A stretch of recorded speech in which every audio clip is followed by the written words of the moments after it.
preparing for the live stream. Thank you. We're not quite there yet, not quite. Sorry, the red line is still moving along. We're now live. Thank you very much. Good evening, everyone. Welcome to Performance and Finance Scrutiny meeting for the 7th of July, Wednesday, 2021. And off we go.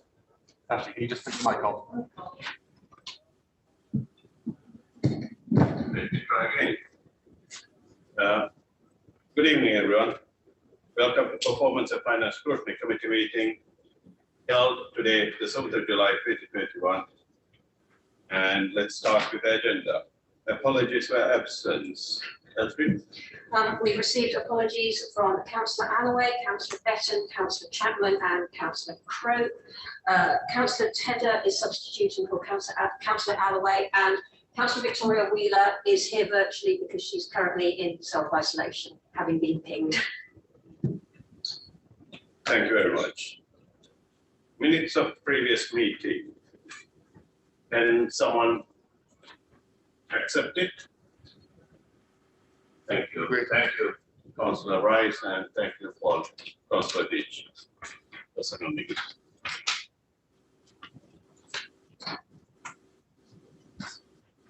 Agenda item. Sorry, 3. Declaration of interest, please. Councillor Ditch. Thank you. I should declare an interest that I provide some services to the square. I believe I've sought advice on this, and I believe it's not a pecuniary interest because you're only recommending feeding the findings of the external review carried out to the purchase of the square and other property acquisitions through to the property acquisition strategy. So as there is no. That's fine. So yeah, but I thought I better just mention it. Thank you very much, Councillor Ditch. Ratner, you had your hand up. No? Okay. Agenda item 4. Annual performance report. And who is taking that? Hello, Chair. It's Louise Livingston here. I'm happy to present this item. Thank you, Louise. Thank you, Chair. So this is the end of year performance report for 2020-21. It's a backward looking report with regard to the objectives and success measures that were put in place in March 2020. Obviously, when this annual plan was set, unfortunately, we didn't appreciate that we were about to move into a pandemic. However, I'm reporting on what we've achieved against that plan. We didn't make any adjustments to the plan during the year. We left the annual plan as was. So I'm reporting on what we've actually achieved for that year. So when we look at this, and just looking at some statistics, so with the objectives that were set, 70% of the objectives were actually achieved and are on track. 30% were not complete. 16% of the not complete were due to COVID-19, directly due to COVID-19, and 14% were due to other reasons that things were delayed. We also had our success measures, and 56% of these were on target, and 39% not achieved due to COVID reasons, and then 5% not achieved for other reasons. So those of you that like the statistics, that's just to give you a roundup of that information. With regard to projects, the bigger projects that were achieved, obviously there is the leisure centre. We also delivered on climate change, poverty working group, the community support that was received, and the project that reports with regards to that item. Also, you will see in certain with the success measures, if you were looking at success measures, obviously we didn't really want to see it for a pandemic, but you saw pretty much an 80% increase in numbers of meals delivered to homes as well through our Meals at Home service. With regard to things that didn't go so well, we obviously the theatre and the museum were extremely badly affected by COVID-19 due to the contact issue, and also our community transport. So you will see those as particularly badly hit with regard to the success measures. Also, some of our larger regeneration projects also stalled due to the economic impact on those particular items. The public realm was delivered, and was delivered. It was a little later than we would have liked to have seen, but as I say, that has been delivered in the town centre. I'm very happy to take questions. I do have a number of corporate members of the team here as well. So if there are any specific questions that you would like to raise, then please, Chair and members of the committee, please ask. Thank you, Mr. Lewinson. Councillor Leach, first. Thank you very much. A note on the end of year performance annex, the rescheduling of the physical activity strategy 2020 to 2022.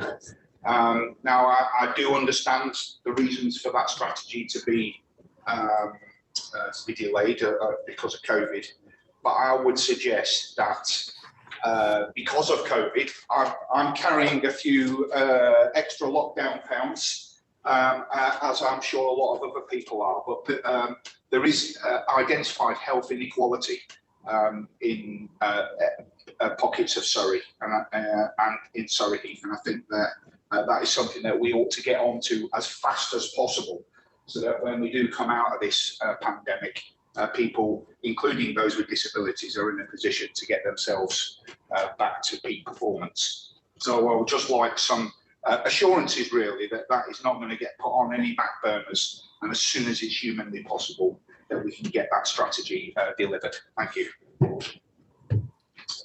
Yes, please. Mr. Chair, I can't see everybody in the room, but I do believe Mr. Harrison is there. But I can confirm that this strategy isn't on the back burner and is very much part of the live work that is being undertaken and will be achieved this year and will be coming forward to the executive. Thank you very much. Daniel, Mr. Harrison, would you like to answer that as well? Just add a little bit more information. Actually, I've also been a team delivering this, and they've started the consultation process already for this. It's going to be quite extensive, speaking to all the key community groups, members of the public. There'll be a public consultation as well, and that is due to be brought forward this summer with a view to being adopted later in the year. Delighted to hear it. Thank you. Thank you. Councillor Rice. Thank you, Chairman. I just want to ask about the number of journeys by community bus in a year compared to the number of journeys by community bus completed in a year on page 7 of Annex A, the end of year report. And obviously in Q1 of 2021, there was 5,246 community journeys booked for community bus. But then obviously in Q1, there was only 118 completed. And I'm just wondering if what was the big difference between, is there, I'm sure there isn't a reasonable explanation, I'm just wondering what the kind of the disparity was. Would like to answer that, Mrs. Lewinson. Chair, just to confirm that the reason for the drop is due to the pandemic, unfortunately. So we had to abandon all journeys that were booked because of obviously COVID-19 and social distancing that was required. Thank you. Councillor Rice. Thank you. Are we then expecting, so if the 5,246 journeys are a pre-pandemic indication of bookings, are we expecting those bookings to increase back up to those levels? But obviously you can see that, and obviously it's understandable, there's been a natural decrease in the number of bookings and a natural increase in the number of completed journeys as we've been able to ease out of lockdown restrictions. And I was wondering, are we expecting those numbers to go back up to over 5,000 in Q1 of 21-22 or 22-23? Again, Chair, I know we have Mr. Passion on the line, so it has the absolute detail, but just to, and I'll hand over to him because, as I say, it's his service. Thank you. Mr. Passion. Yeah, thank you, Chairman.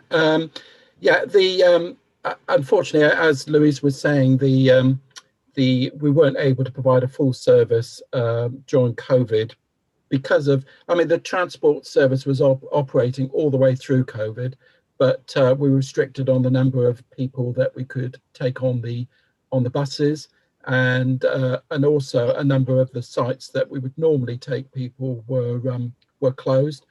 But we do have a plan to actually build those customers back up again, not only to get back to those targeted figures, but also to increase that, particularly to start trying to introduce transport into the villages as well. So there is quite a plan that will be discussed with the Community Services Partnership Board that has just been newly created. But that is a priority to push those numbers up. Thank you, Chairman. Thank you. Any other questions? Okay, I have a few. I want to ask a question of the finance lead on council tax collected. We have actually finished our target was 99.25, and we, for a period of time, we ended up with 98.7, which I know it's very high. I'm pleased that we got very high figures. I'm very pleased with it. My question to the finance officer, Mr. Horn, is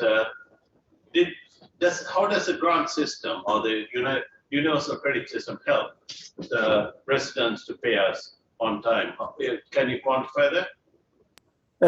Thank you, Chair. A good question. I mean, in terms of council tax, there hasn't been any specific support to the council on that, but what we have been guided to do is to be as accommodating as we possibly can be with people in terms of paying their debts. We've been surprised in a pleasant way that actually our collection of council tax has held up pretty well. Now, in terms of collection of business rates, obviously there has been government support for that. We've seen our collection rates pretty much where we thought they would be. So we've been very pleased with that. And I think that's, obviously I would say this, and I'm not blowing anybody's trumpet, in terms of it's tribute to the revenues team that collect these things, but also as well, I think as I say, we've been fairly generously supported by government. We've been able to make use of that to make sure that our collection rates have not gone down over the year. And I think done rather well compared to other boroughs as well. Thank you for that. I want to correlate, sorry, Mr. Owen. I want to correlate something. Your benefit processing, seems to be below what you would expect. It's above what you would expect, which means we would have increase in universal credits. So that's what prompted my question with the rates as to why we got, on one hand, benefit claims are going up and we are not able to keep up with it, and the rates come in. Well, through you, Chair, I mean, it's been quite remarkable. When we were seeing a slow increase in the amount of people claiming universal credit since about the middle of the last decade. In the last year, they increased by over 200% compared to the year before. Just huge, and entirely due to to COVID. That was really overwhelming for the team that deal with that. But they've handled it. Obviously, we had to bring in additional resources, and we're now seeing that begin to come back again. We've seen a reduction back to a level of universal benefit claimants, which is reduced significantly, but which is still double what it was pre-pandemic. So we forecast to see a reduction this year, and we'll just have to wait and see what that's going to mean in future years as well. But it significantly changed the profile of support for local people in terms of their rates and their council tax and so forth compared to what it was before the pandemic. Thank you very much for that, Mr. Owen.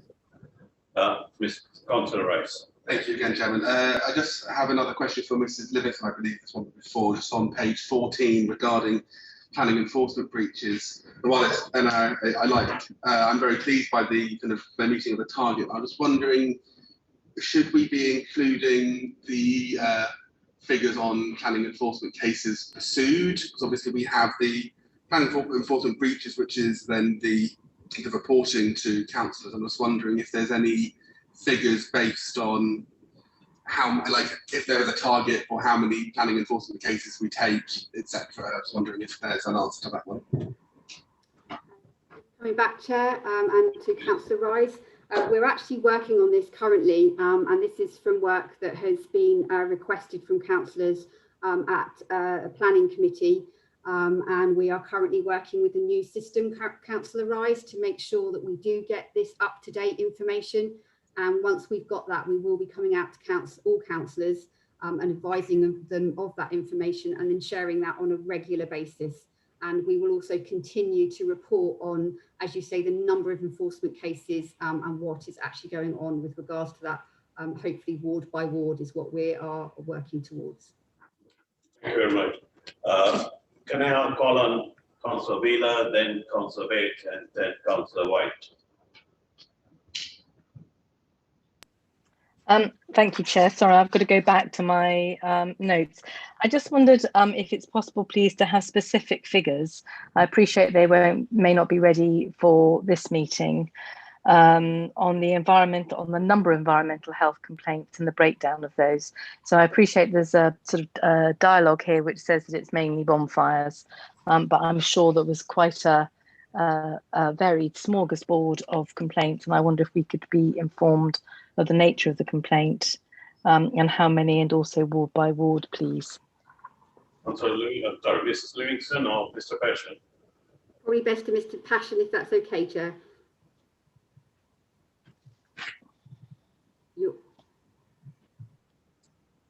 So I was on mute. Thank you, Chairman, and thank you, Councillor Wheeler, for that question. Yes, we do have that information. I don't have it at hand, but we should be able to get that information to you and circulate it to all the councillors certainly the next couple of days. We do have it, but we don't report on it. Thank you. Councillor Bates.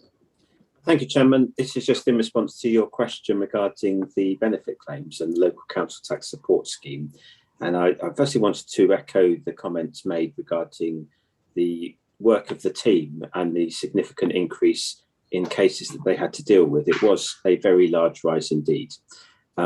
And they absorbed that, and I think they deserve great credit for doing so. The question I do have is that both you and I expressed concern over the last year regarding the scheme itself and a review of that scheme and the hardships fund as well, but particularly the local council tax support scheme. It was agreed to be reviewed over the coming year, and I just wonder, has that review now started, and when is that review due to be reported to councillors? Mr. Horn, or possibly the leader, since your finance lead is not here. Mr. Horn, would you like to answer that, or would you like the leader? Yeah, happy to. I was just looking for my off mute button. Yeah, we have to get the new scheme in by November at the absolute latest. We haven't started the review yet, but we will make sure that it gets done in time for that. But actually take the point that Councillor Bates has made. You need to make sure that it's fit for purpose. And we do review it every year, but perhaps not in to the level that I think members have suggested we ought to do this year.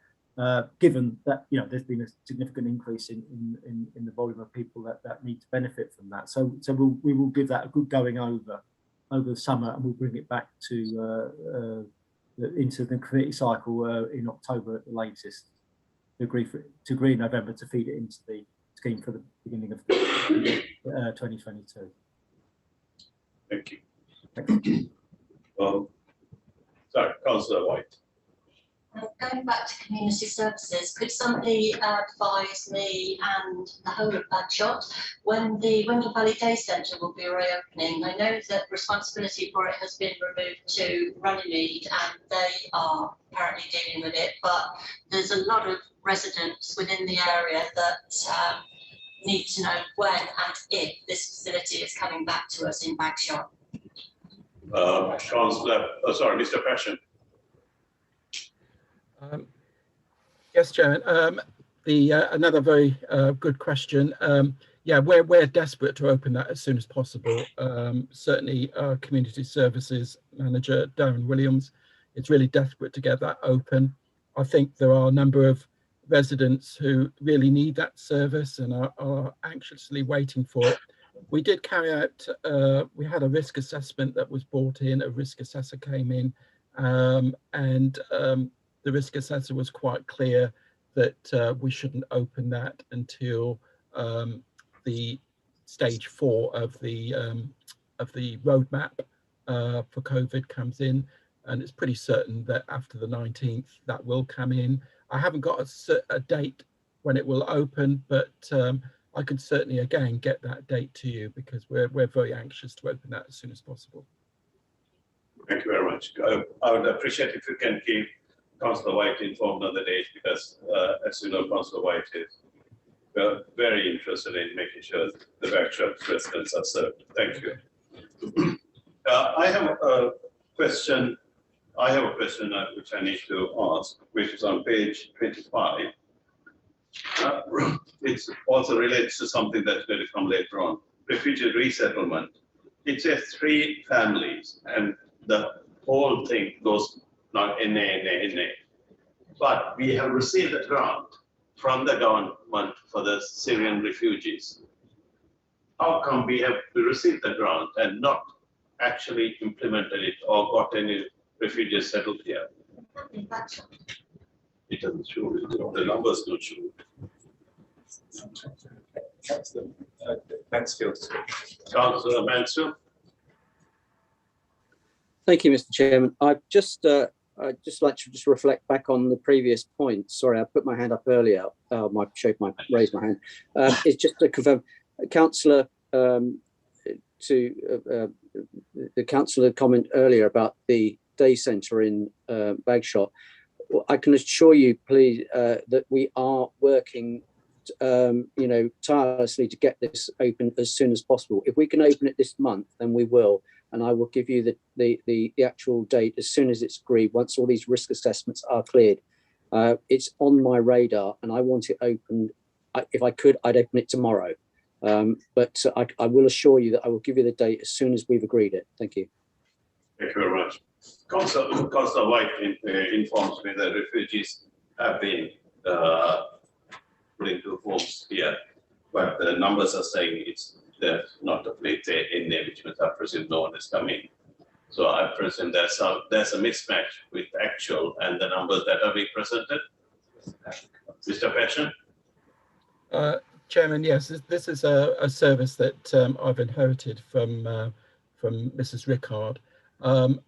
I can just tell you where we are at the moment is that in Surrey Heath we've settled 5 families, and in Runnymede, because we do this in conjunction with Runnymede, we have resettled 4 families, and there's another family coming in the next couple of weeks.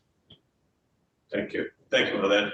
Mr. Holm, could you answer as to why we still are showing the Syrian resettlement as a positive figure in your finance report? Through your chair, we receive a grant which is supposed to exactly equal the cost. So in terms of showing it as a budgetary issue, whatever we spend out, we then recover in grants, which it's effectively at nil cost to the council.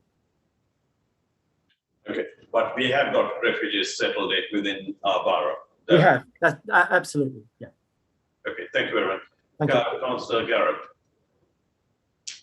Thank you, Chair. I haven't got the figures to hand, but is it possible that because these figures are end of March 21 and the refugees possibly arrived after March 21, that might explain why there's a difference? I know we've got the numbers of families that Tim Passion has suggested, but it might be that they've arrived after March 21. I haven't got the figures to hand, but maybe we could check that if that's ties up. Thank you very much, Councillor Garrett. If there are no other questions, actually there is none. Any other questions? No. Okay, moving on to agenda item 5. The new 5-year strategy for Surrey Borough Council. Who is going to take that? Mrs. Livingston. Thank you, Chair.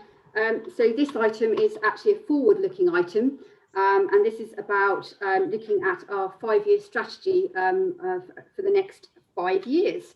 So what have we been doing with regards to this to date? We came to you earlier this year with regards to outlining the work that we were going to undertake with regard to initial workshops with both councillors and with partners.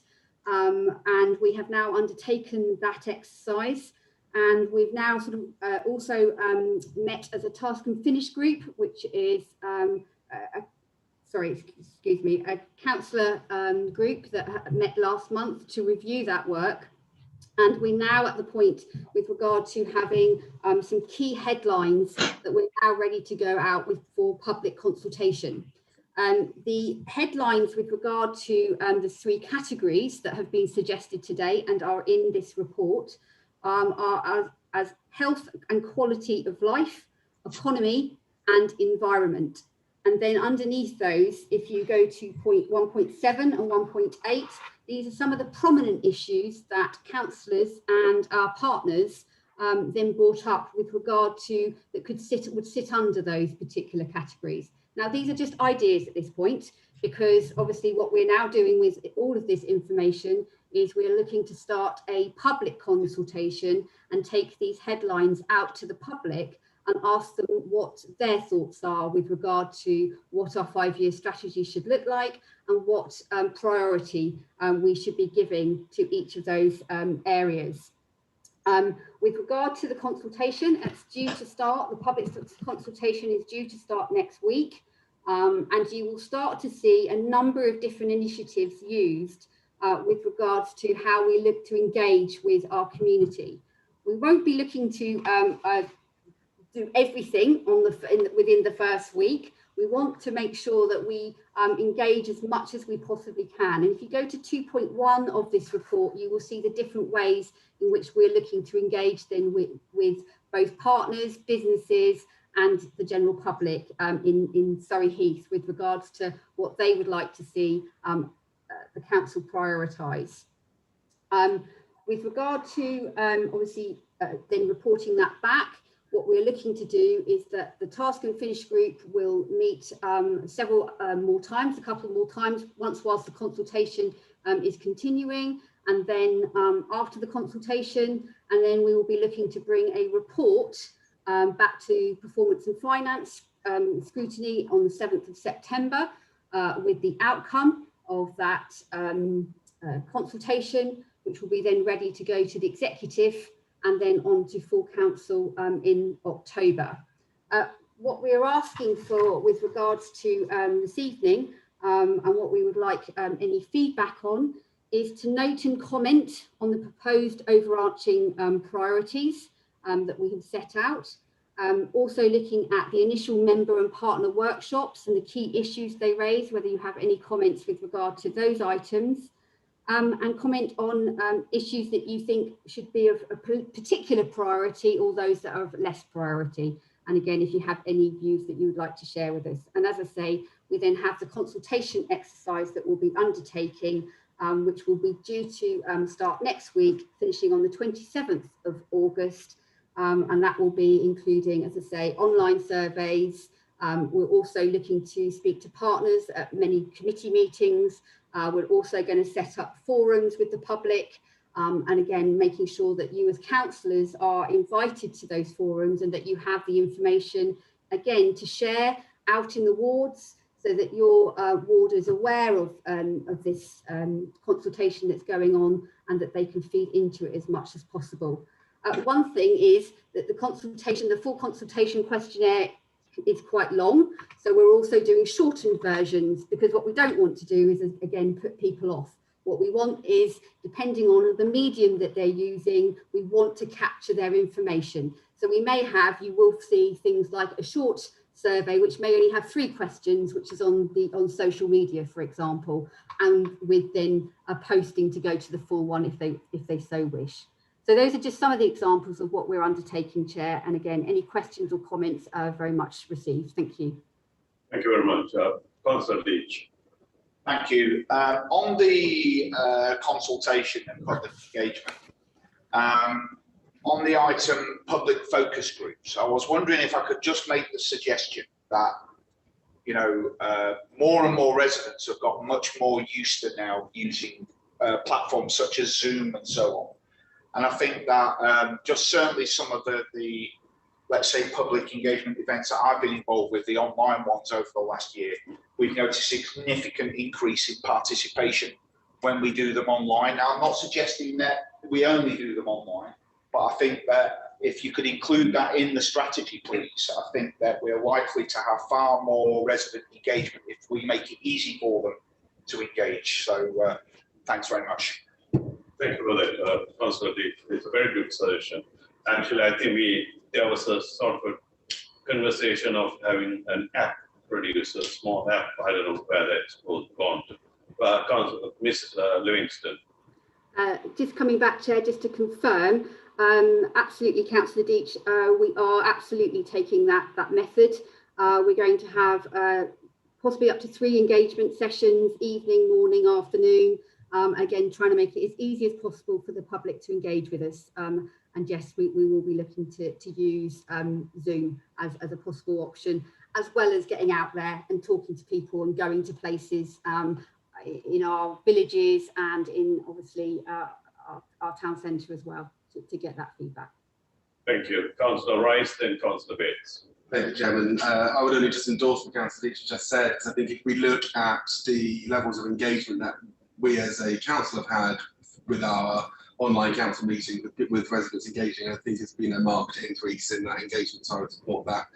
I would also want to comment that I think that the 5-year strategy and the consultation needs to have an approach of almost demystifying the council as actually seeking out the actual opinions of our residents, seeing what they want, rather than here is what we're saying that we want and we just want you to say yes. I think it needs to be an active approach and a kind of a transparent approach in how people view this council as an organisation, this council as the leaders of the borough. And I would also just want to add, kind of reading through the report, there's no real kind of mention of joint thinking, joined up thinking. And I think, while I definitely agree with all of the points in the overarching strategy, I think it would be worth adding one of that the strategy itself needs to be more than just a list of actions and ideas, but it has to be kind of how do we bring everything together, especially with examples for a desire for stronger partnership working and the declaration of a climate innovation, to bring those two work intrinsically together, and there's building an economy and kind of the declaration of the climate work together. It's essential that this is not just a list of actions, but it's actually an overarching strategy that has a singular goal, which is then reinforced by those actions. So that's just those comments I'd like to make. Thank you. I agree with most of what you said there, Councillor Wright. Thank you. Councillor Bates. Thank you, Chairman. I am slightly concerned at the emphasis on online. So whilst I completely agree that doing online consultation is a good idea and we will engage people and do things like focus groups online, that's fine. But we have to bear in mind that a lot of our residents are older residents and will not necessarily have any of this. I work professionally in this field, as many of you know, and that is particular. When you get above a certain age group, it is rare for them to have that kind of technology. In addition to that, within my own area of Old Dean, there will be people who will be able to get online, but they wouldn't be able to do the sorts of things that we're talking about, because they'd have a mobile, but they wouldn't necessarily have anything more than that. So I think what I would suggest as an additional measure would be randomised sending of the simple questionnaires to residents in our borough. I know that's paper, but at least that is another way of getting the message out to people who may otherwise not be able to access this, and to get a new version. I wouldn't send the full version, but I would send a page or a few questions, whatever the key questions are, randomised to 100 residents or 150 residents in our borough, in order to ask them to complete that. And I think that would be another way of getting some useful information. Thank you, Councillor Bates. Mrs. Livingston, then Councillor Gallagher. It was just to come back and just to reassure, thank councillors for their feedback, much appreciated. Just with regards to making it clear, back to Councillor Rise, you're absolutely right. We do want to also collate what the public wants. So the questionnaire will be a mixture. It's not just about obviously what the work we have done. It is about actively engaging and making sure we get that information back from our community with regard to what they want, and absolutely with regard to a task list, a list of tasks, get that around the right way. It will be obviously developed, and we will be looking at clear objectives and what it is that the council is looking to achieve, so they can be measured quite clearly as we proceed through the 5 years. And just coming back to Councillor Bates, absolutely 100% with regards to obviously different variations of how we contact our public. We are also looking at, another idea was to actually go and visit different areas when we know there are events on. So again, councillors, if you have local events going on over the summer, we are doing our own research, but very keen to hear of anything that's going on where we can go and attend, and then we can talk to people and obviously gain their feedback. Yeah, so just wanted to make sure that those points were raised. But thank you very much. I have duly noted all the points, feedback I've received. Thank you. Thank you. Councillor Gallagher. Thank you, Chair. Going back to some points that Councillor Rice made, looking at point 11.1, the strategy is likely to include the Council's commitment to reducing climate change. Our policy is embedded in everything that we do in this council, so I would expect a slightly stronger statement there. Very valid point. Thank you. Mrs. Livingston. Duly noted, Councillor Galliford, as I say, with regard to the initial wording, but we will make sure that when we come forward with objectives of what we're looking to achieve, that the right language is being used with regards to what it is we're looking to achieve. Thank you. Councillor Rice. Thank you. I just wondered if Mrs. Livingston could just answer in terms of when the consultations come back with the kind of a free-form response from residents, how would that information, how do you expect the information to be kind of collated and then used? Because obviously if we're asking for opinions and ideas, it's very difficult to, it could be a whole myriad of responses. I'm just wondering, how do we expect that consultation to then actually be utilised to actually build policy going forward for the 5-year strategy? So again, Chair, just to come back, if that's okay, just to give some reassurance. So I think you're probably aware of the intern programme that we run, and we have a couple of interns lined up with regard to helping us process and analyse this information. We also obviously will look at just different variations of how we get the information, because you're absolutely right. Everything that we get back, we need to feed into the process, because we want it to be true engagement, and we need it to reflect back for the community so they can hopefully recognise the input that they've made. So I hope that gives some reassurance, but we will be sharing further the information as we receive it to councillors. So again, that you can quite clearly see what's being requested from our community. Thank you. No further questions? Wait. Agenda item 6. Council Finance outturn as at 31st March 2021. I presume it's Mr. Horn. That's right, Chair. Just to very briefly to introduce this report, it's been 2021 has been a most remarkable year, and in terms of financial management, we are reporting at the outturn an unaudited position of £1 million overspend, but in reality it's £1 million under recovery of income. Normally, in any normal year, we would focus our attention on controlling our costs with some certainty about the levels of income from things like council tax, business rates, fees and charges, and things like car park income and so forth. Because of the pandemic, it was rather turned upside down, and most of our focus was on ensuring that the level of income that we budgeted for was going to be recovered. Now, I have to say that we were miles out on that. I mean, we saw a complete collapse in income from things like car parking income. The theatre had to close, so no income from the theatre. A significant downfall in activity in Camberley Town Centre, and so forth. So most of the problems we've encountered in terms of balancing the budget for financial year 2021 have been to do with our income. We have been supported by the government in terms of grant, some grant to offset our falls in income, and that has been very, very helpful. And I mean, before my time, but I think just as the pandemic struck, my predecessor Kelvin was forecasting that we could see an overspend as high as £3 or £4 million. And I think without the government support we received, certainly we would be looking at an overspend of over £2 million at least. So this is it's been a quite remarkable year. Normally we would say in these kind of reports, but what do we learn going forward into the financial year we're now in, financial year 21-22? And in terms of that, it's very difficult to tell because we still haven't recovered from the pandemic.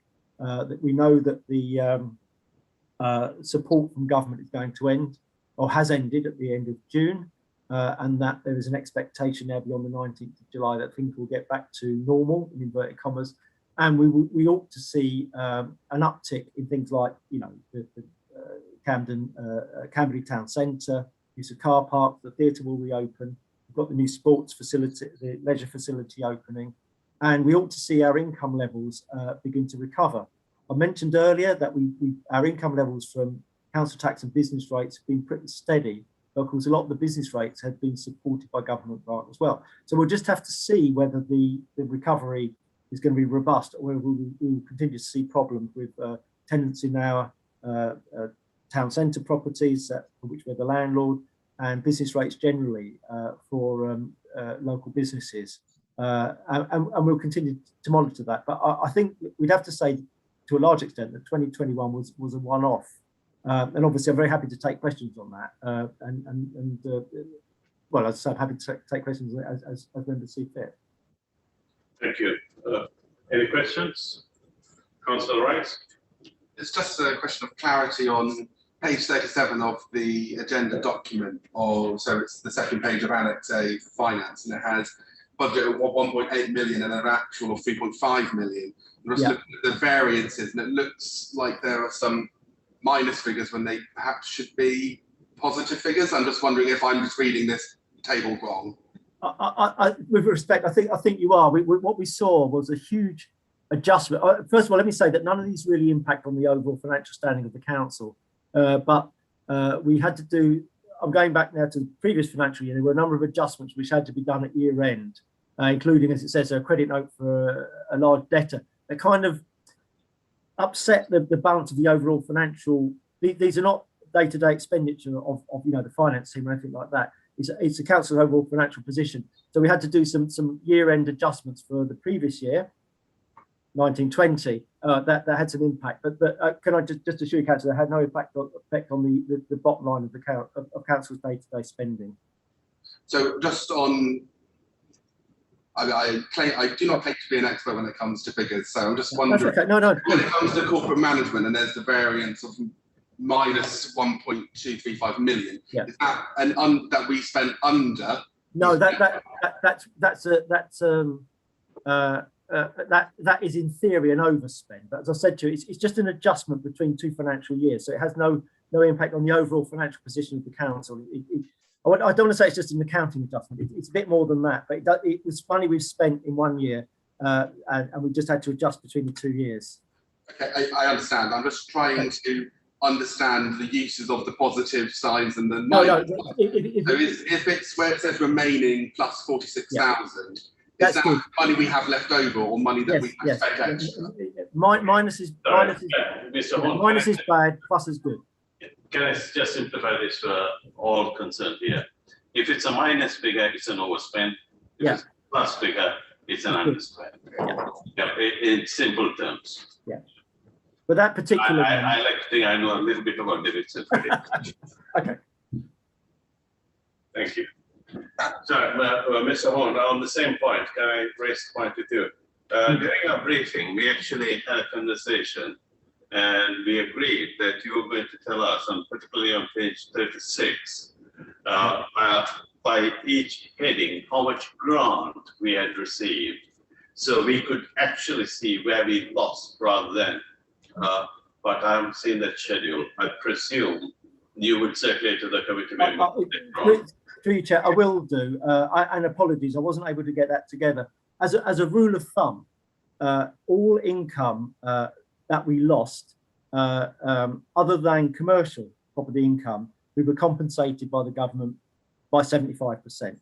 It's not exactly right, but where we see, for instance, you know, there was a shortfall in car parking of £400,000. That implies that in effect, we received a grant from the government of 1.2 million. So our loss would have been 1.6 million. So we only had to bear 25% of the cost, and the government picked up the other 75%. Now, it's a little bit more complex than that. I don't mean to patronise members, and that's why I haven't got the figures available at the moment. That only applies to income for service delivery. It doesn't apply to our commercial property income. But I will get that schedule and circulated, because obviously this report will go on to executive, and certainly ahead of that on the 20th of July, all members of this committee will have that information. Thank you very much. The reason I ask, just to clarify for the committee members, the reason I ask is these figures get masked by the grant we receive. I agree. The grant out, we need to understand what would have been if we didn't receive grant. Because looking to 21, 22, the year we are in, grants will be reduced.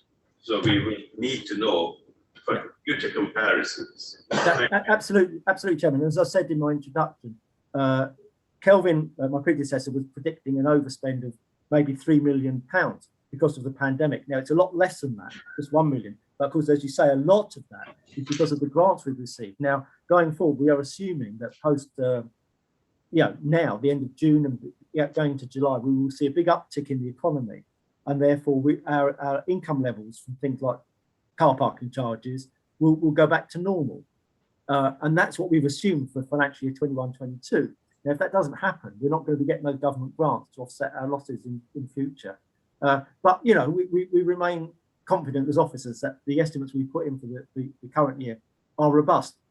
We'll be monitoring that very carefully, and actually members will see the first, reports to elected members in the next few weeks to just see how we're doing in the early part of the year. Thank you, Mr. Chairman. Councillor Wheeler. Thank you, Chair.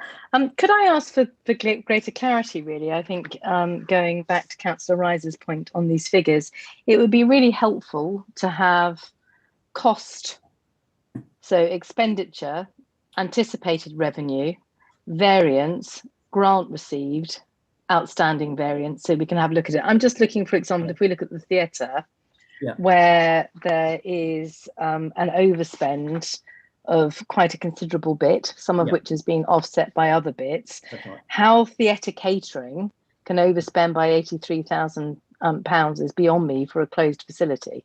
And I appreciate that some of that will be, standing orders, presumably, that we've got fixed costs that are offset, etc., etc., etc. But I actually think to have something which gives that clarity between what we're expecting, what it's cost, would actually be a lot simpler. You must have those figures, because that's how you compile this. So could I make a request that we could have this resent out to members, but with those column headings across the top, so it's got greater clarity? That certainly would help me. Absolutely. I certainly wouldn't want to patronise members, but obviously that's a lot of info. But I think we can do that, and you can just go down to the bit you're interested in and see the figures you want. No problem at all. No, that's great. I'll get that done. Thank you, Councillor Wheeler. Councillor Rice. Thank you. And just kind of listening to you, Mr. Hone, it's raised the question in my mind. I just want to ask this: is that what is the size of our reserves at the moment? As if we are maybe finding ourselves in a position where we're no longer getting grants, we may have to rely on those reserves a little bit. And I'm just wondering if you could give us the information on how much we actually have. Yes, through you, Chairman, the council has substantial reserves. Our reserves are about £32 million at the moment. So as we've said, we've got a shortfall of £1 million this year. So we are, we're comfortably able to offset that reduction without having to do any reduction in services or increases in council tax or fees and charges or anything like that. But obviously, we can't continue like that. We have to achieve a balanced budget over the medium term. We've set a budget for this year, 21-22, that is balanced. But that, of course, is predicated on the pandemic recovery from the pandemic. If we do fall short of that, then obviously we have reserves, to staunch that gap. But we can't go on like that, and so we'll need to take some action to either reduce our spend or increase our income. But at the moment, the reserves are quite sufficient to offset any short-term losses. Thank you very much for that. I mean, I think we've had a conversation before, Mr. Horn, possibly your previous CFO. I mean, these figures are sometimes for the people who are not fully conversant, it's very hard to truly understand. Yeah. So it would be, I've so always said, if you have it in a columnar format, yeah, like Councillor said, then it is easy for everyone to understand what the true income is, what the budget is, what the grant was in this instance, and what the variance is. So that way we can understand what the real components of these figures are. Now, for example, I'm just going to throw this at you. I'm sure you haven't, I know the answer, but I just want others to understand. You've got corporate management of 1.235 million loss. Yes. And on that, you and I know there's some previous prior adjustments. That's right. Yes. It should be highlighted to say this should have gone into last year, but we got a hit off it this year. Those are the things we can avoid a long conversation on and in such meetings, because I know there's football on. I'm sure a lot of people want to get out of here, but it's very important points for us to go through. Okay, I take that point, and I'll clarify that and get that circulated. Anyone have any other questions? You're getting away with lightly, Mr. Horn. You're not really. I have a question for you. Oh dear. Okay. I'm actually concerned about, which I have asked at the briefing, but I haven't received it. So I manually actually worked it out. I look at the previous year's numbers. If you look at page 45, we have cash reserves at 22.4.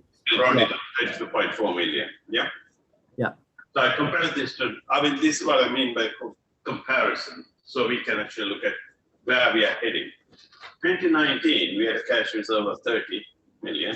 2020, we had a cash reserve, this from our balance sheets, okay? Yeah. 15 million. This year we have 22 million. Our loan borrowing, 2019 was 175 million. Yeah. 2020 was 160. Yeah. This year, 180. Yeah. Yeah. So the net, literally the net, has gone up from 145 million. Yes. This is negative, okay? Yes, yes. Gone up to 158 million. Yeah. Now, this is important for the councillors to understand and try to understand where is this whole thing heading? Because as you know, I'm not saying we will end up there like tomorrow. Last week, Slough went under because of investments and so on and so forth. I mean, they blamed it on everything else. We do not want to be in that position. We should actually believe we should be in a position to say we can take action to avert it. But I'm just showing you these 3-year comparisons. Yes. So councillors can, even a common a person without accounting knowledge can understand the direction of travel. Yeah. Yeah. You want to give us an answer on that, please, as to where this is heading? Yeah. Okay. Thank you for that, Chairman. Just to say very, very quickly, as you say, conscious of time, the investments as Annex B, it's really, really a snapshot, and I really mean a snapshot. What were we doing on the 31st of March 2021? Because money is moving in and out of the council daily. As I said to you earlier, we actually have cash reserves of about 32 million. As you see, there's 22 million there. Where's the other 10? Well, on that day, it's churning around and coming in and out of the accounts.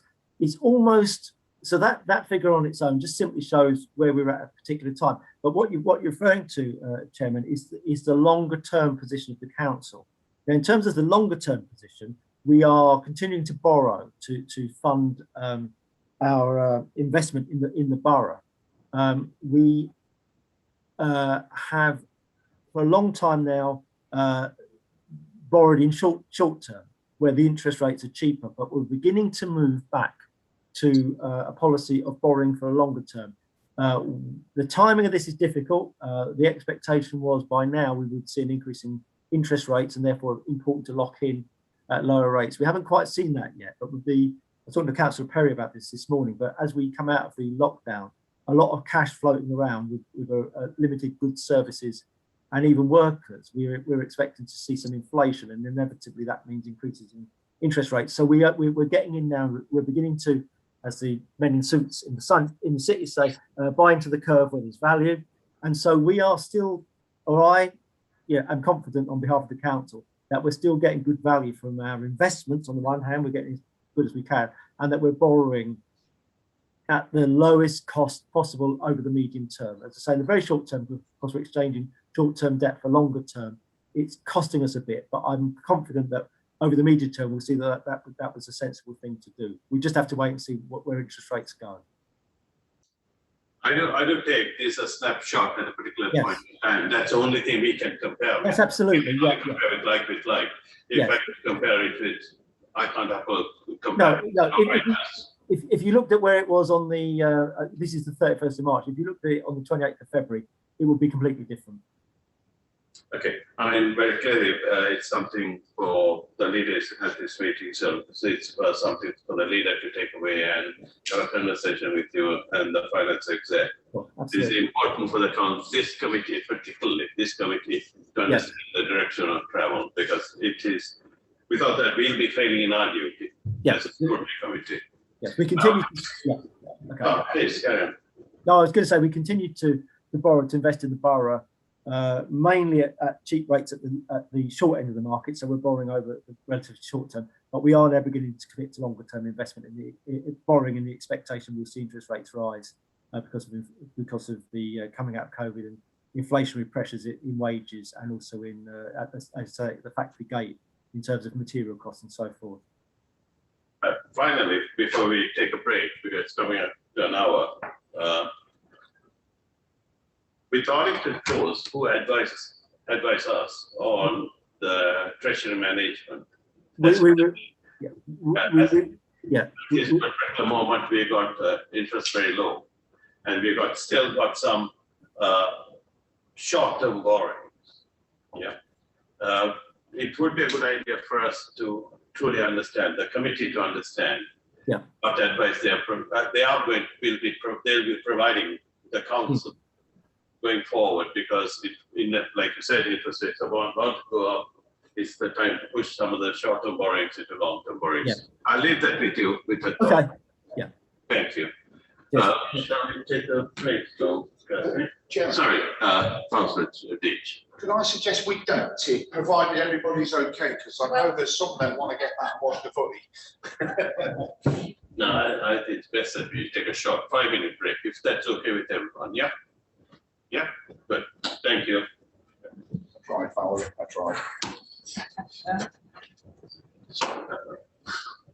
Not. Can I just say that screen is still picking up sound?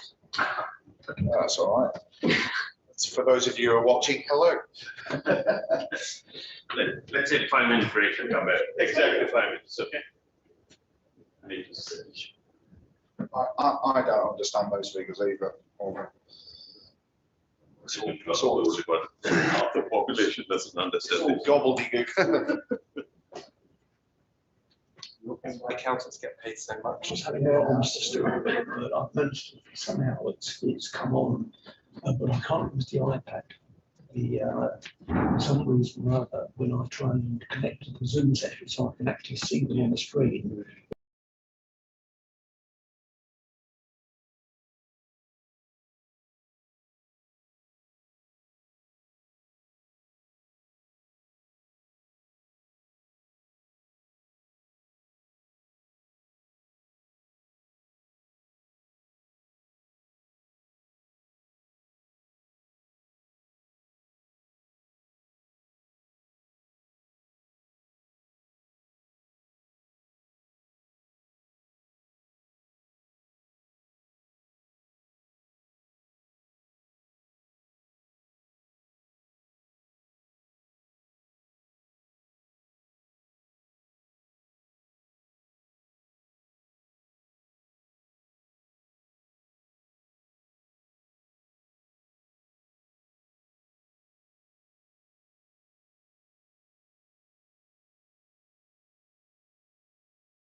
sort of little pictures on the screen. Yeah. Well, during the licensing, I could only get one person. I couldn't get all the participants. I want to add that. We can hear you, Pat. It was me being techie.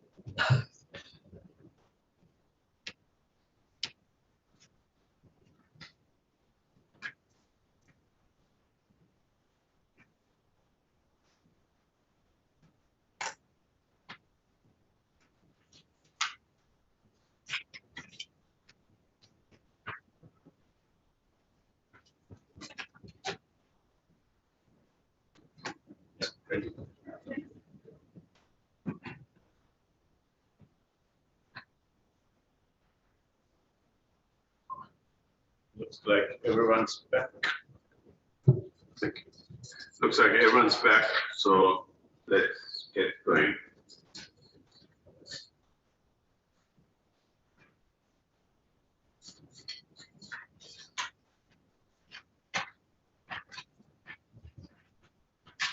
Agenda item 8. 7, very fun. My apologies. Sorry, two faults. My apologies. So you wish. Right, let's go. Corporate Capital Program 2021 report, capital prudential indicators 2021. I presume this is Mr. Vaughan. Yes, it is, Chairman. We've just discussed before the break the revenue position at the end of the 2021 financial year, and this is its sister report, which talks about the capital expenditure outturn for the year. Capital expenditure being spending on items or services or activities that are going to last for more than 1 year. So our salaries and wages and revenue, our investment in the new sports facility is capital because it's for long term. Now, what this report shows is that our budget for the year was just under £35 million, of which we actually spent just over £24 million. So there was a slippage, as they say, of about £10 million. Why was that? Well, you won't be surprised to hear what the answer is. It's because of COVID and the difficulty it was of getting schemes started on time and then schemes delivered on time and to budget. And we obviously had some problems, as members will know, particularly with the public realm in terms of an overspend, partly because of COVID, and there have been just delays generally in getting things done. Now, what this means is that we have underspent, and that from a delivery point of view is bad. From a financial point of view, it's good, but that's just, as I say, just from a financial point of view. The other thing to say, what this report demonstrates, is that we have complied with all the prudential indicators that we set ourselves. Now, when I say we set ourselves, these are statutory in the large part, and they're intended to show that a local authority has not done anything reckless with public money, that it has invested prudently, that it hasn't done anything untoward with it, and it's done things sensibly. So the capital prudential indicators, which I think are set out in the annexes to it, particularly in Annex B, demonstrate that we've done things correctly. Annex A sets out our spending by scheme against plan, and as I said, that does show an underspend. We've actually delivered only 69% of the spend we said we were going to do in the year. But as I say, a large part of that is explained simply by the fact that because of COVID pandemic, we weren't able to get started on the schemes as quickly as we would have liked to. Obviously, I'm happy to take any questions. If they're scheme specific, obviously it may be that there are other officers in the chamber or available online who would be better able to answer the specifics. So thank you very much. Councillor Rees. Thank you.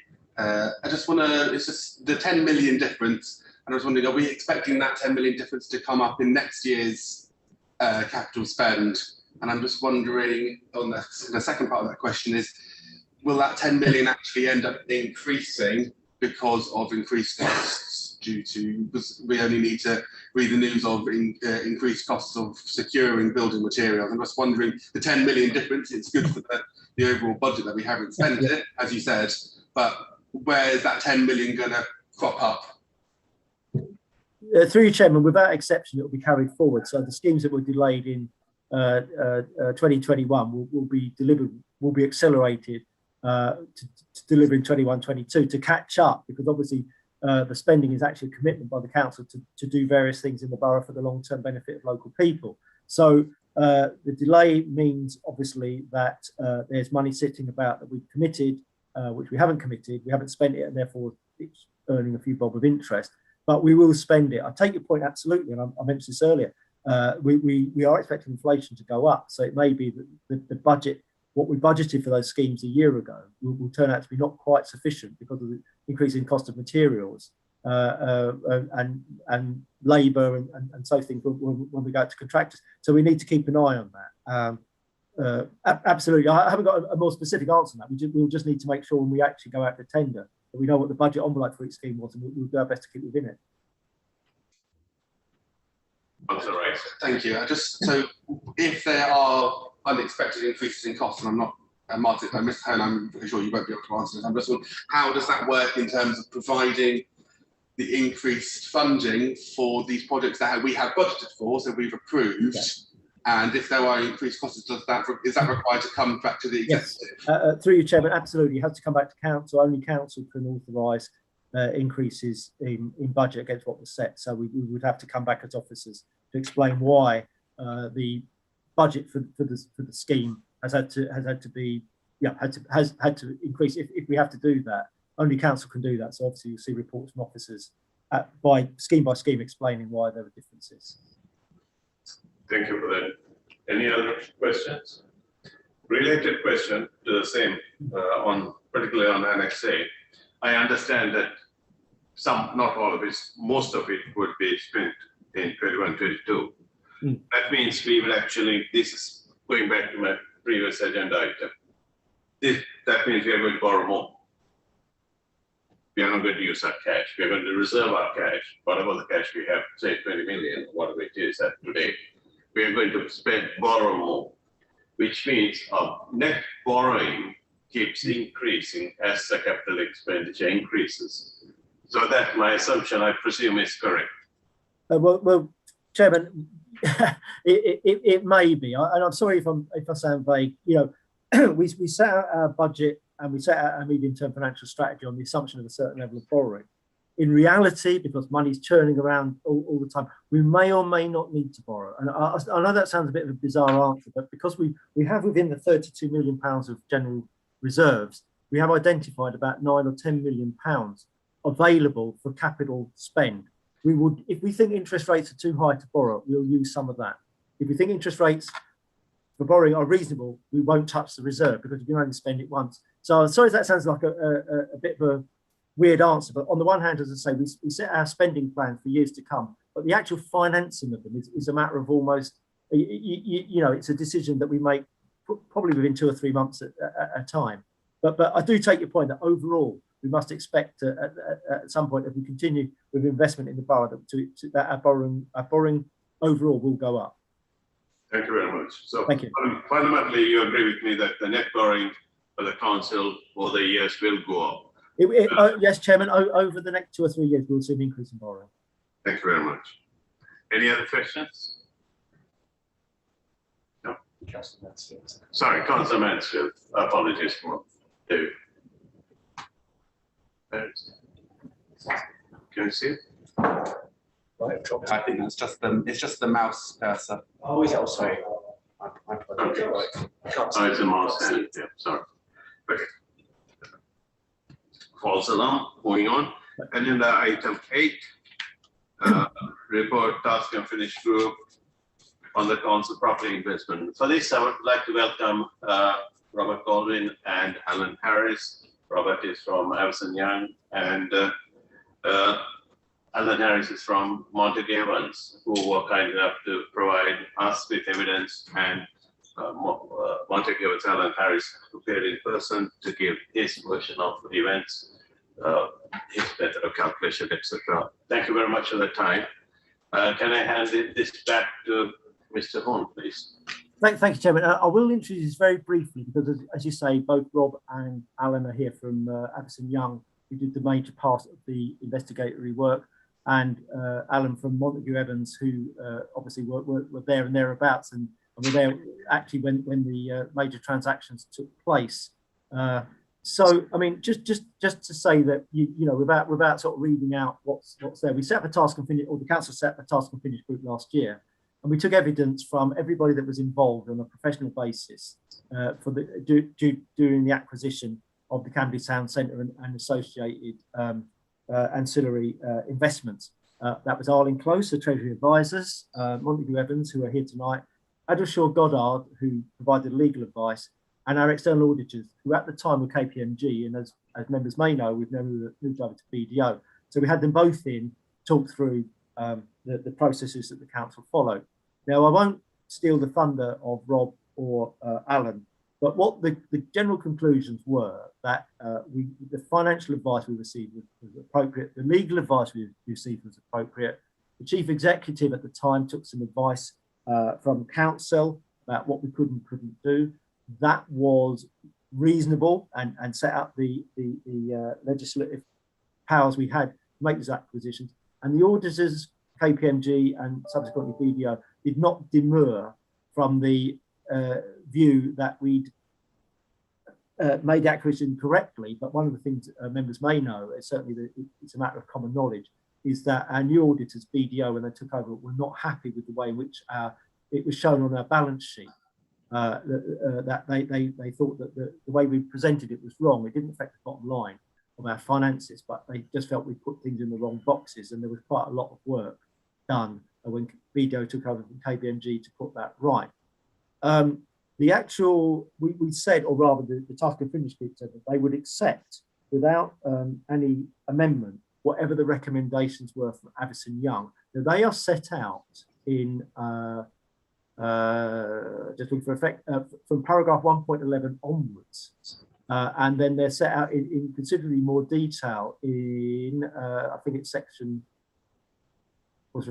section 4. So you know, with your permission, Chairman, I'd be very happy now to hand over to Rob and from Avison Young and to Alan Harris from Montague Evans to provide more information to the committee on what these findings were. Rob, would you like to take this opportunity to say a few words, and thereafter Alan? Yes, it's a pleasure. We were provided with a great deal of information from council and officers, and we had an in-depth chat with Montague Evans. So our conclusions are based on that information. We found at the time your transaction was quite rushed. There was some urgency, which we don't believe. We think if you'd have perhaps paused a little bit, you might have seen the direction of the market, which has suffered considerably, not only for you, but for other local authorities and other property owners, professional property investors for shopping centres. You weren't given detailed choices. It seemed to us it was you buy it or you don't, and there wasn't much option on the you don't option, on the you don't choice, and there was no other consideration of other methods you could have received to regenerate, using joint venture partners or bringing other people on board. Perhaps the valuations are all done in accordance and were what we would have expected to see. However, best practice would have been to obtain an independent valuation from a third party, which did not happen. We've made recommendations that you should follow in future the Treasury 5 case model, which takes into account looking at the strategic case, the economic case, the financial case, the commercial case, and the management case for purchasing such a significant asset at significant cost. And perhaps if that had been followed at the time, you might not have come up with a different conclusion, but you would have had some more detail and that had a more robust case going forward. Thank you. Alan, would you like to say a few words? Not really, Chair. We're just really being asked to attend to answer any questions. So hopefully we've been able through the process to answer any of the questions that the committee had. We've met the council on a number of occasions. So we, it was useful speaking with Avis and Young and acknowledging their comments in the report. But no, I think we're here tonight just to ask any specific questions that weren't thus far included in the report. Thank you. Councillor Rice. Thank you, Chairman. It's just a point on 1.11, and it says, I quote, the acquisition was primarily in support of the stated council priority to redevelop County Town Centre. What are the other council priorities in there? Because if the language used of primarily in support suggests that there are other council priorities. And also, was that to provide rental income to offset the loss of government grants, which had been alluded to by the former leader, Councillor Brooks, and the previous chief executive as well? If I may, through you, Chairman, the point raised is a good one. And without boarding pants off, there is a distinction between borrowing or doing anything with our capital money for an investment purpose, which has a return, which we expect to get a better income, which offsets the cost of borrowing and other costs, as opposed to investing money for local amenity, service delivery, and so forth. The contrast between, buying refuse trucks to pick up rubbish, as opposed to buying a town centre with a view that it's going to make a return on the money we've spent. Now, in this particular case, there were two strands simultaneously being argued, which to some extent were slightly contradictory. One was that this is a good investment and we're going to make money on it. And indeed, for the first 18 months or so, the council did make a fantastic return compared to what it had spent to acquire the town centre. But the other side of it was that we would also acquire it for regenerative purposes. In actual fact, we were going to improve the amenity for local people. So this was like a win-win. We would make money and we would also improve amenities for local people. Now, what happened was that over a period of time, because of the decline in the high street and so forth, the return on our investment began to fall. And at the same time, we saw this economic downturn. And what we saw was an asset we'd acquired for a certain amount of money that was effectively being devalued, impaired as a technical term. And suddenly we were not getting the return we wanted. And then the argument was, well, at least are we getting the improvements in amenity that we promised to local people? And, that's not for me, I'm an accountant, but I think that's something for members and other officers to see whether that's been successful or not. So there were two almost conflicting issues when we made the acquisition, and they continue to be, in tension even today. Thank you. Councillor Rice. Thank you. I accept that there was an aspect of this property acquisition that was focused on regeneration. I accept that. But also on the other side, a driving force behind this, and it was made clear to us after the election in 2019 that this was a way to bring in money to pay for services. And I think it's really important that we acknowledge that fact in the reports on this, because this is essentially saying that the acquisition was to redevelop the County Town Centre. Yes, it was, but it was also to bring in money. And I think it has to be really clear that the report clearly states that, and also that is then a performance indicator on that property. That if a part of it was to bring in money, if we're failing to bring in the money on this, we as councillors need to be aware of that, rather than just only highlighting, using certain language to say that it was primarily in support of, but we're not actually highlighting the other reasons why we bought it as well. So I would really appreciate that when this comes forward, that we're actually stating all the reasons why we purchased it, not just one which can be used now to bypass the negative criticism of a decision to bring in rental income, which is now falling. Yes. Thank you. Thank you. Mr. Horn, if you would be good enough to make a note of that. Yes, absolutely, Chairman, I have done. Thank you. Next in line is Councillor Wheeler, then Councillor Bates, and Councillor McCluskey. Thank you, Chair. I think for me, one of the things that I would really look to have come out of this and out of the investment that's been made in this report is a 5-point plan, if we can get it down to 5, or maybe a 10-point plan, or maybe even a 20-point plan, to make sure that as councillors, we are never again put in this situation. So the voting around this last time round was fairly divided. Some people, majority of the chamber obviously voted in favour. From memory, I abstained on the basis of the fact that I didn't feel I had enough information in order to be able to make an informed decision. And I do feel that we need to put in very strong guidance and procedures that ensure that members are not asked again to vote on something for which they have very little information and for which there was insufficient guidance. I think I also raised concerns at the time last time that the organisation that was advising us were also the organisation that would be going on to manage the system, which I had not a criticism in any respect of any of the organisations concerned, but it did raise a concern for me that we were looking for advice from an organisation that could potentially benefit from it. So I think we need very clear guidance moving forward. I don't know what impact this would have in terms of our constitution or any of the other committees that need to be looked at and portfolio management needs to be looked at, but we need to make sure that this never happens again. Thank you. Councillor Wheeler. Councillor Bex. Yeah, I just want to develop a bit further what Councillor Wheeler has just said there, and make a couple of other observations. Firstly, I've gone back through my records, and my understanding, I'm slightly surprised we've got a lot of references about July 2016, because the meeting wasn't in July 2016.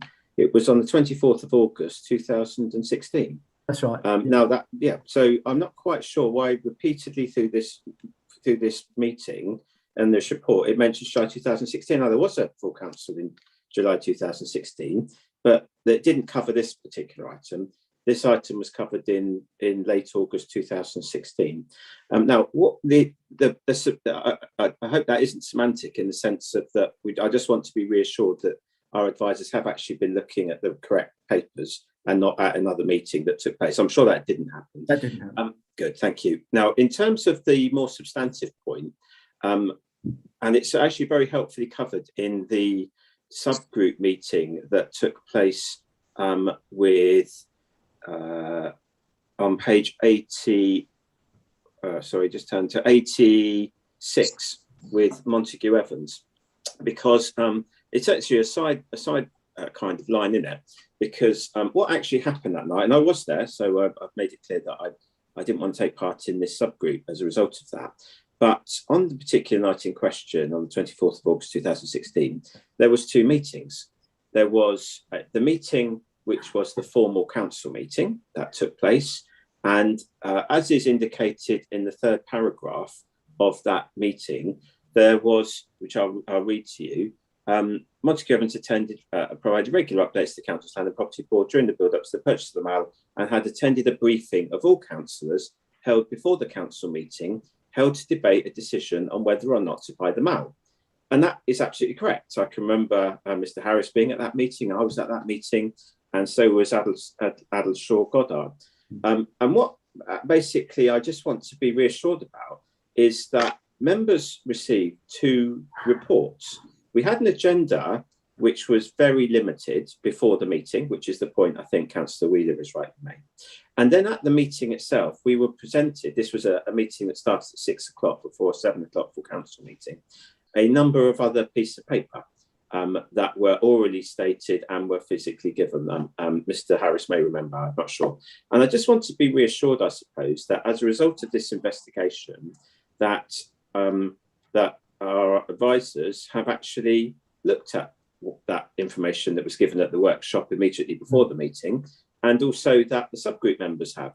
I don't know if they have or they haven't. Unfortunately, I don't have a copy of it because it was immediately at the end of the meeting, all the councillors had to hand it in again because it was obviously commercially sensitive. So I don't have a copy of that. But I just want to be reassured that we're not just talking here about the formal short report that was given to councillors in advance of the meeting, but we are talking about the information that was explicitly given 1 hour before the meeting and leading up to the meeting. So I just want to be reassured, I suppose, that that has been looked at by this investigation and taken into account in terms of the findings that took place. My main concern, which I've expressed a number of occasions, is I don't want to be put in the position again where I'm looking at information of this magnitude an hour before the meeting, immediately before the meeting. Now, the reasons for that I know were because of concerns around commercial sensitivity. And I have no doubt to dispute that, but I made it clear at the time, and I repeatedly made clear, I was uncomfortable with that. I did vote against because I wasn't comfortable with the decision I was being asked to make. Councillor Wheeler abstained for reasons she's just given. Members have made their own decisions on that. But I, as a councillor, irrespective of commercial consideration, it's a really serious decision. And I think it's always been a serious decision, this. And I don't want any councillor to be put in that position again, where they're in effect being asked to make a decision on the hoof based on a briefing that is immediately given to them. And only 2 councillors, I suspect, or very small numbers of councillors, had any real input into that. So I think things have changed, but nonetheless, that is the feedback I would want to give now at this point. Thank you, Councillor Bates. Councillor McLefty. Thank you, Chairman. I've obviously read the report, and I think it's a very good report. I think it's very thorough. It seems to have gone through pretty much taking into account all of the evidence from a lot of the people who were around at the time and part of the decision making. I wonder if I can just pick up a point that Councillor Rice made, and maybe just I was obviously there back in 2016, and I was one of the councillors that voted for this. And I think I'm correct when I read the report. I wasn't part of the task and finish group, but reading the report, it's clear that the records show that this was, as it says there, primarily bought for regeneration. But also, I think he makes an absolutely perfectly fair point. It wasn't the only, hence primarily. There was also the fact that it generated income as well. And at the time, there was no reason to assume that it wouldn't continue in some form to generate the income. And the discussion was around using that income to feed back into the rebuilding or the reworking of the town centre, the square, or the mall as it was at the time. And I remember a discussion around the previous owners hadn't touched the boilers for many, many years. And it was like an icebox when you went in there in the middle of winter. And they didn't have really any intentions of doing anything about that. And we were talking about spending millions on upgrading the mall. And in fact, I think the boilers were one of the first things we did, which did in fact take millions. So I think he's absolutely right that it does say primarily for regeneration. It was not a small factor, the fact that it actually was in positive cash flow. That was definitely part of my thinking. But I knew that I was voting for it for regeneration, and that we'd be using the extra to reinvest in the town centre on behalf. So I guess that what I'm saying is regeneration and return were both part of the thinking, but they certainly weren't equal. And I think the report says that. And again, just with Councillor Wheeler, again, she makes good points. And I remember you're right. There was, sorry, it was Councillor Bates who mentioned about the 2 meetings.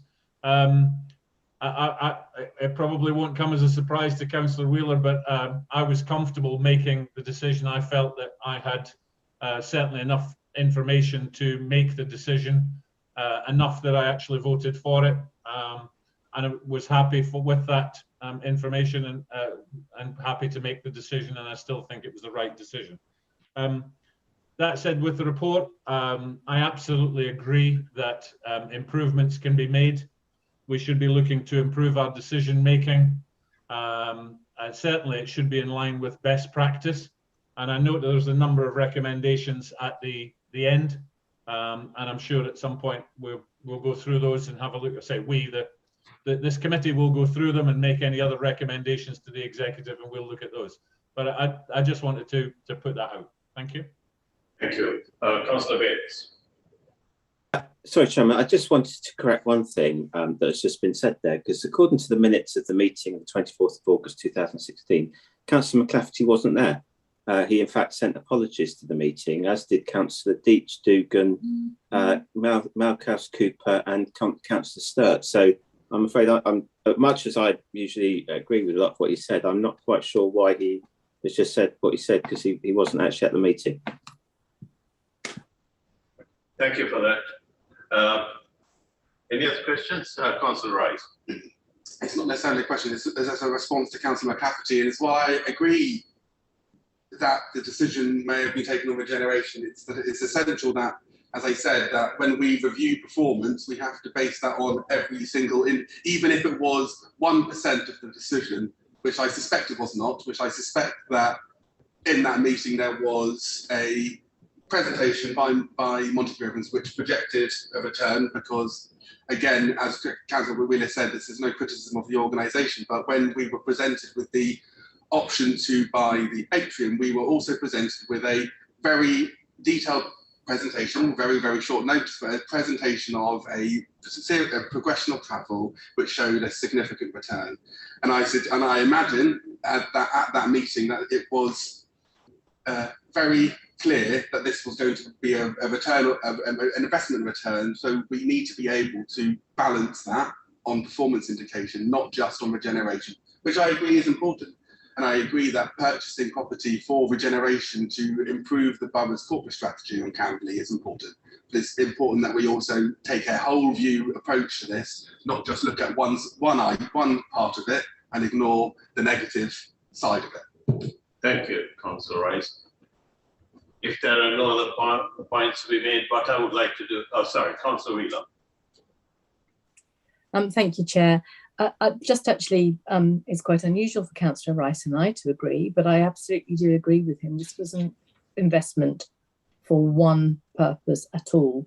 It was definitely was presented as something that, as well as regenerating, would also bring in revenue on the basis of government reductions in funding, etc., etc., etc.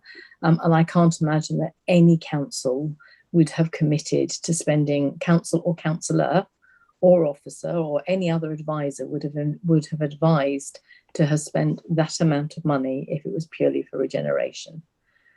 Camberley Town Centre is only one part of our borough. Thank you. If there are no other questions, what I'd like to do is, because I'm the guilty party who started this whole process, so I would like to sort of give my view on it in front of the committee. And as a chair, I always say that try to keep my comments to the end. This actually came about during, like Councillor Rice said, during our election in 2019. I didn't know this had taken place because as a resident, I was not informed of this acquisition. We came to know about it through press releases, particularly with Councillor Bates' press release that had been issued at that time, and how unhappy he was, so on and so forth. Being an accountant and being in retail, I also took it upon myself to look at the public documents, do basic calculations, and I estimated that the council may have overpaid. Repeat, that does not mean that it's a criticism of the advice they've received. And the report is very, very clear, extremely clear, that we did not do the market tension. That is to say, we took their word for it. If I remember right, at that time I was told there was competition coming up. This is what I hear. And so we had to buy it now. Hence, the meeting also took place, like Councillor Bates has said, within an hour. What's more important for this council is that during our task and finish group, Councillor Guilford was part of the group, we could not see any documentation available to us. We have requested many a time through Officer Horn, and in fact, I even approached the monitoring officer, and the monitoring officer said, I'm on a fishing expedition. I was pretty annoyed by that statement. And also, I had reported that back to the Tusker Finnish group. And it is not, we actually want, it's not because the asset is ours. And I've said this to Councillor McLuff over and over again. The asset is bought, done. We are going to work with the council, with every group within the council to make this asset work for us now. It is something which I feel passionately that we may have overpaid for it because we did not go out and seek a second valuation. This is actually would not happen in any normal circumstance. This is the biggest purchase this council has ever made. And I hope this is the last such purchase will take place under these circumstances where the council is called for a 2-hour meeting. And I presume they were, I do not know, going to even second guess, certain groups were told this is the way you vote, and the minority groups just went about doing it their way. I presume, I'm not saying, I don't have any evidence, I wasn't there, I can only go by what I hear. As far as the Councillor McLuff, your statement of being there, like I said, only documentation I have seen relating to this purchase is the minutes of that meeting. Even that, I had to literally pull it out, asking for it many a time. Eventually, when it landed, I looked through that. Councillor Deach wasn't there, Councillor McLuff wasn't there on the minutes, and Councillor Dugan wasn't there. I can't quite remember Councillor Cttee, whether she was there or not, but these three, because they are current councillors, I know their names are not on that list. So it is absurd, not absurd, sorry. Maybe the recollection of people are going astray here. So I'll leave that to Councillor Bates and Councillor McLuff and Councillor Wheeler to discuss that very carefully. More important to the value side of things, this whole valuation was based on a yield, which means yield means on an income generation. If that was based on an income generation, then income did form part of the acquisition. We were actually basing our hanging our hat on an income generation part. And at that time, what surprises me, and this, I say this with a little bit of a lot of humbleness actually. I come from both retail, bricks and mortar retail and internet retail. 2019, the internet was taking off. No consideration has been given at that point for internet. I'm not talking about the values, I'm talking about the council itself. No one actually questioned it. One meeting, 2 hours, and we buy 110 million assets. What's most important is if everyone should now look at these historical minutes. It's truly a museum piece now. There is a piece of paper which actually sets out the income and the yield and the profit we would be making every year. One sheet, no valuation, no counter valuation, no further advice, just one sheet of paper attached to the minutes. That is actually a return sheet, yeah, MRP sheet, shows that we can afford to pay the borrowings.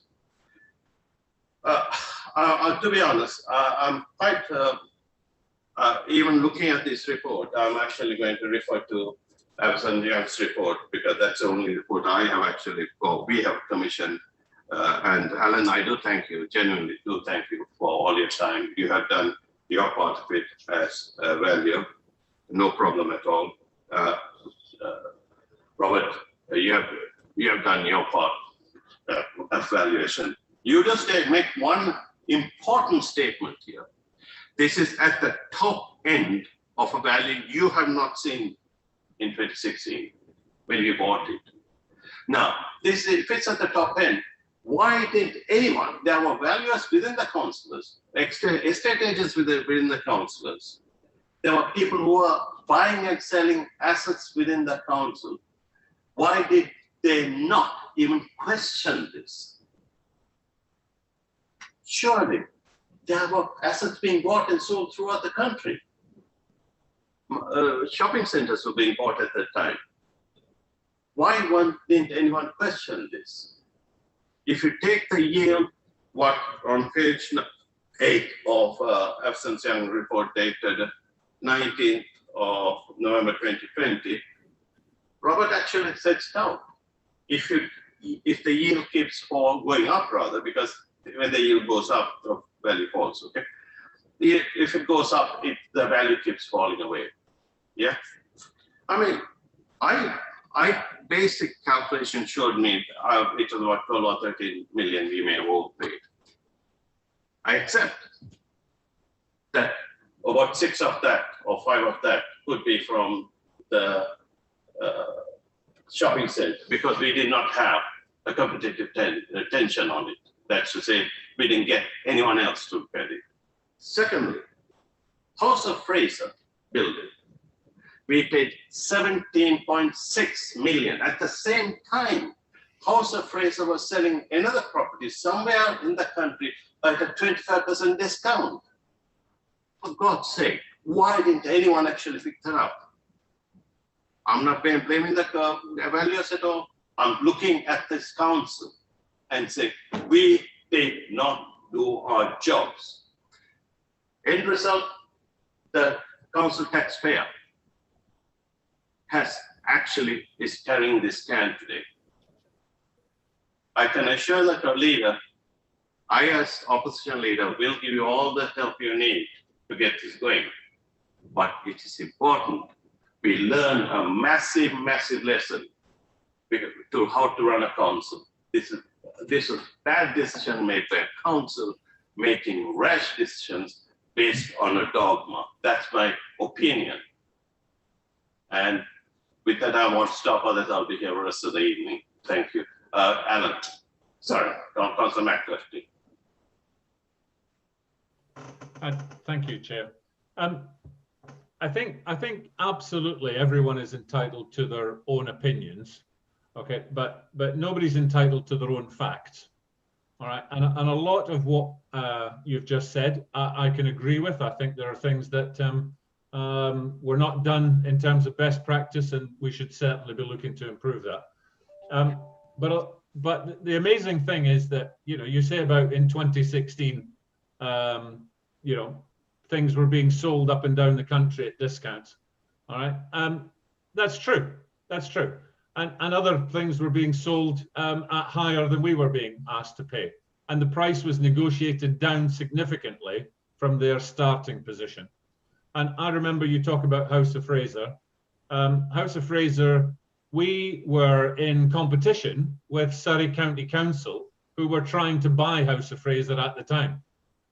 And we had every reason to believe that as soon as the square, or the mall at the time, went on the market, Surrey County Council would be looking to buy that, amongst a number of other organisations who were looking to buy it. You yourself, Sashi, Councillor Malvaganam, said that this started by you looking at half a dozen or a dozen other town centre shopping centres that were bought or sold at the same time. It's not that this council was looking at doing something that other people weren't doing. This was absolutely something, an opportunity that came up, and we moved on it.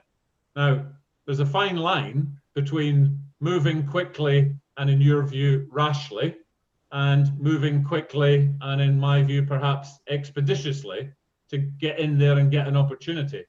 Now, whether the opportunity was about it generating funds, or it was the opportunity for us to take control of a massive part of our main shopping centre and be able to improve that for the residents over the next 50 years, I think we could bat that backwards and forwards until the match is finished and where probably the final is finished.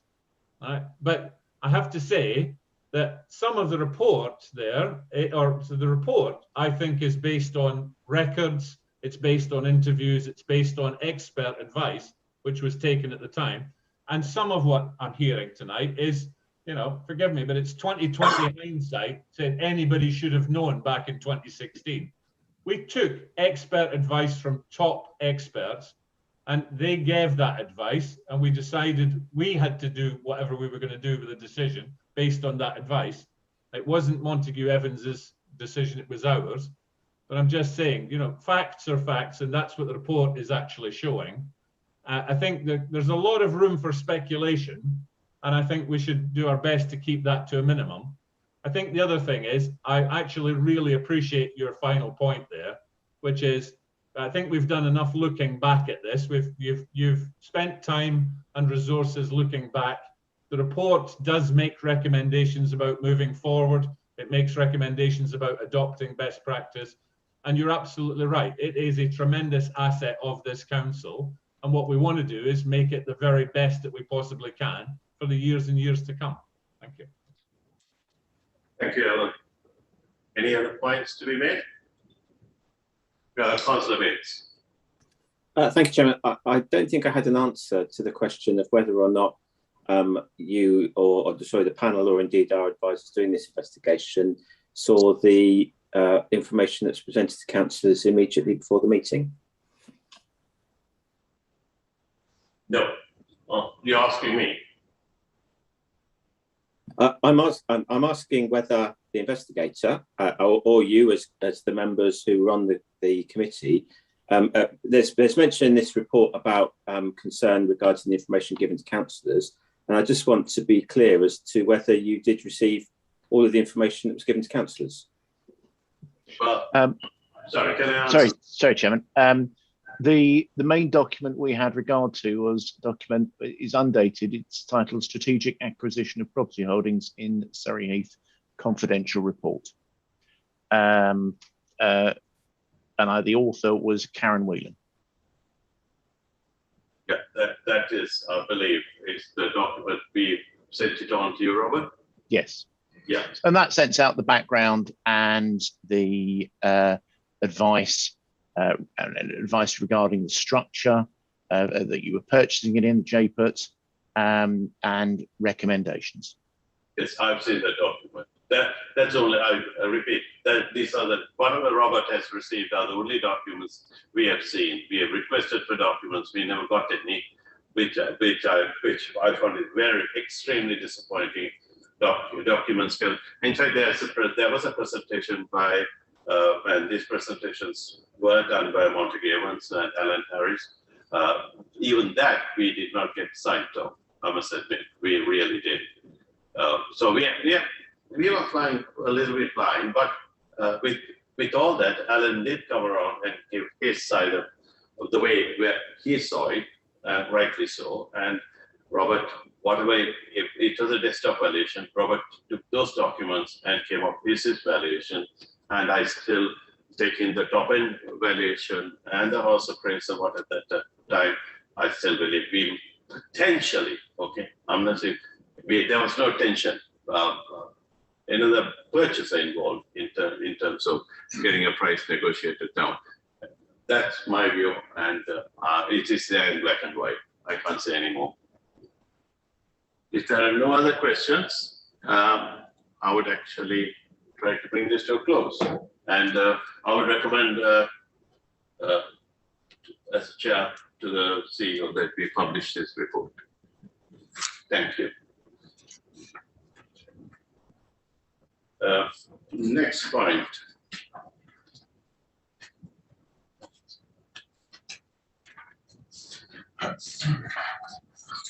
I'm sorry, I want to finish off. I mean, thank you very much for all the recommendation from Robert regarding the recommendations he had provided. As you may have seen from minutes for this meeting, it's already being put into practice, and even it is very useful. And we sincerely hope the council will continue to actually follow this good practice to make sure such events do not happen in the future. Thank you. May I thank Robert and Alan for attending our meeting and all the hard work you guys have put in. Really do appreciate it. Thank you. If you want to leave, by all means, stay. Thank you. If you may wish to go and watch a match now. Good evening. Good evening.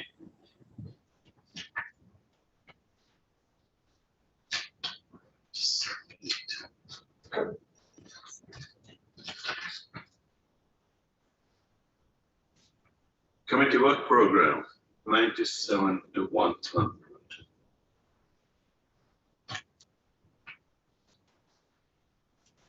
Right. Any points on this, Catherine? Yes, just to let you know, this is just the standard committee work programme. It was drafted before the May meeting.